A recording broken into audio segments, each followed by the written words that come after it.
And welcome back to the program.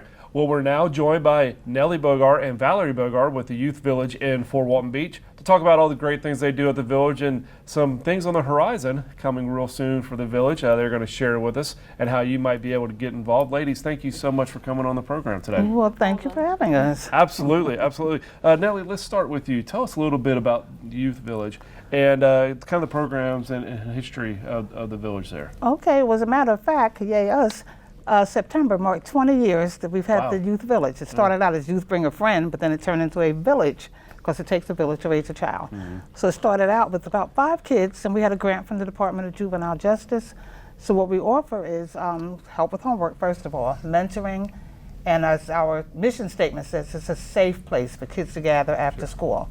So we do that, and we have field trips, a little theater. We have all kinds of things going on there. They'll have all kinds of things going on there, and it's a lot of great things for the kids. I know when we met about a month or so ago, you were telling me stories about how some of your staff that you have there now.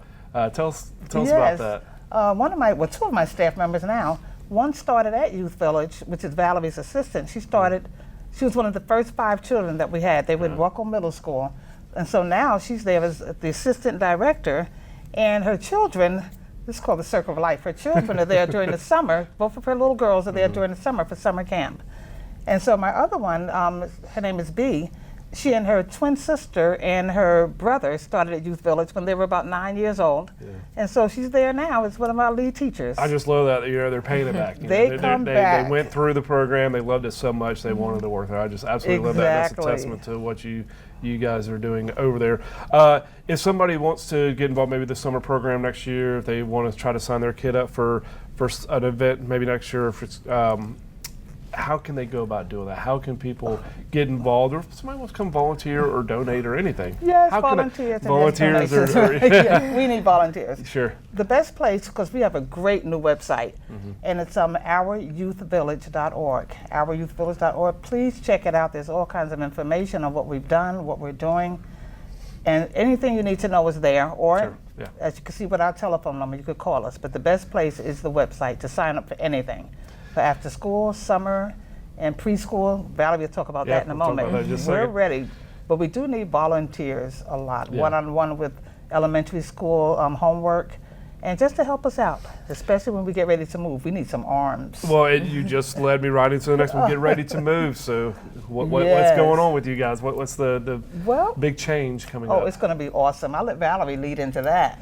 Well, the awesome thing is, like we said, we've been in the current facility for 15 years now. It's been a while, and we pretty much grew it. Like when we first got it, we're just like, oh my gosh, this is huge. It's but huge. now we're just all the kids were just like finding space and finding where things go. But anyway, so we actually just started our groundbreaking. We got a lot, and it's only a half a mile from our current location. And this place will be more than double the size that we currently have.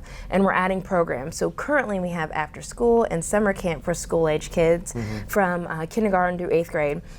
But in the new facility, we'll continue that, but also add before care, and then we're also adding 3 preschool. So we're really excited about that, and that is we have 2 for 4-year-old class and another for 3-year-old classroom. Have you already started signing people up for preschool? Or, well, actually, before I jump that far ahead, what is the expected date the building will be open? So maybe people can start thinking that route, whether or not they need to sign their kids up for preschool. When are y'all anticipating moving into the new building? Okay, well, construction's supposed to start next month, which is like next week. I'm so excited. And then we talked to the contractors, and then they sold February, sometime in February, we're hoping.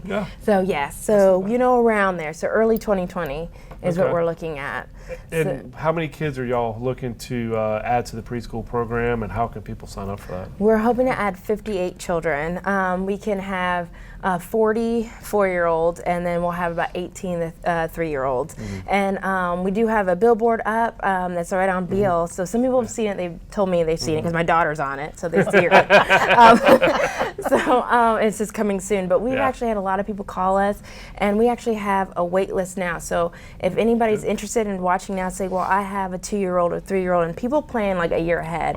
So we already have a list going on for people. So hopefully what we want is before we open the doors, we're already full. Sure, that'd be fantastic. Yes. And the wait list is always a good problem. It's always a good problem to have. Now, the teachers that are going to be teaching the preschools, Are they certified? They have their credentials, and how does that process go? Yes. Going back, the director's me and the assistant director. We have our bachelor's in early childhood education, and we also have our certificate to be a director of child care.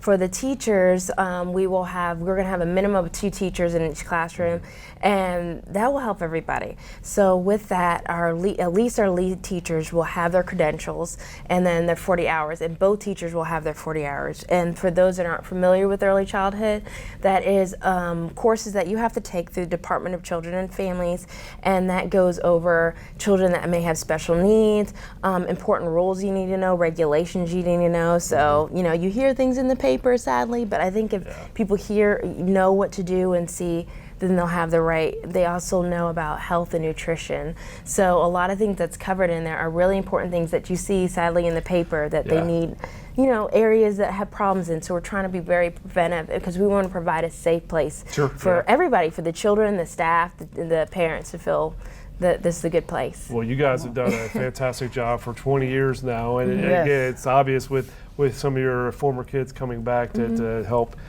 go on into the future. So good luck with everything. Good luck. Y'all got a lot on your plate right now with the new building, so hopefully you'll get some volunteers out there to help you move. I hope so, because we need them. Yeah, definitely. I appreciate you guys coming on the show today. Thank you so much. Thank you. Absolutely. All right. Thank you for having us. And thank you for joining us. Tune in next month as we take another look across the Gulf Coast.